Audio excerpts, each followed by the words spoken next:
is usurping the powers and the authority of bodies like the EACC and the DPP? You saw the chairman of the EACC respond after the president spoke.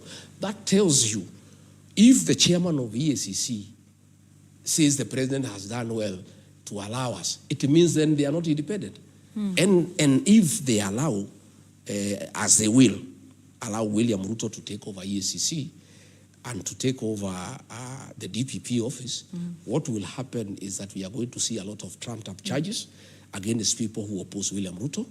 Again, there is going to be a lot of blackmail to leaders to make political decisions. Okay. I want to put it to you that perhaps this is something you're saying now that you are outside of government, and that perhaps part of the proof of EACC and the DPP doing the will of the executive was in fact proven in your case. Mr. Gachagua, shortly after the Kenya Kwanza came into office, the charges against you were dropped. The charges against then Cabinet Secretary in October 2022, Aisha Jumwa, there was a corruption case where she was accused, allegedly, of embezzling about 19 million shillings. There was charges against then Cabinet Secretary Mithika Linturi of attempted rape. All of those were dropped right after the election, right after you took office, right after assumption of office of these individuals. And so some would say that this is indeed proof of exactly what you're saying, that the EACC I don't know about the cases of other people. And the DPP were done in your favor. And so you are, in fact, a beneficiary of the executive usurping the authorities of these independent constitutional bodies. Not true. So are you saying this now because you are out of government and not a beneficiary? In my case, not true, because what happened is that the fourth administration was doing what William Ruto is doing. Okay? It was using the criminal justice system to punish those who are opposed to it. The fourth administration was unhappy that I was supporting William Ruto. Yeah?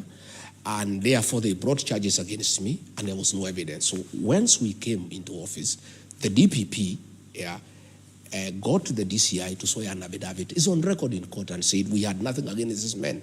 We were told to prosecute him. We had no evidence. Even if that matter proceeded, it would still have been dismissed by the courts, okay?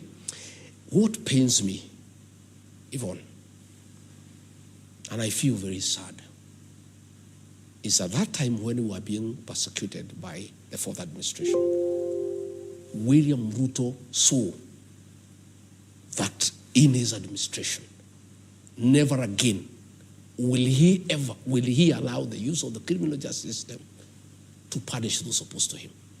Yeah? He gave that undertaking that he will never allow. And politics will be done the conventional way, through persuasion and consensus and concurrence.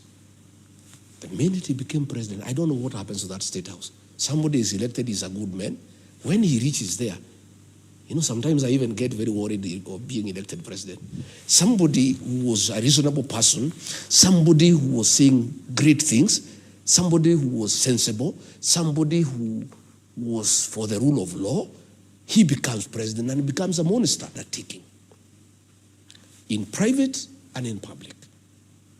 That under his watch, in his leadership, he will never allow the use of the criminal justice system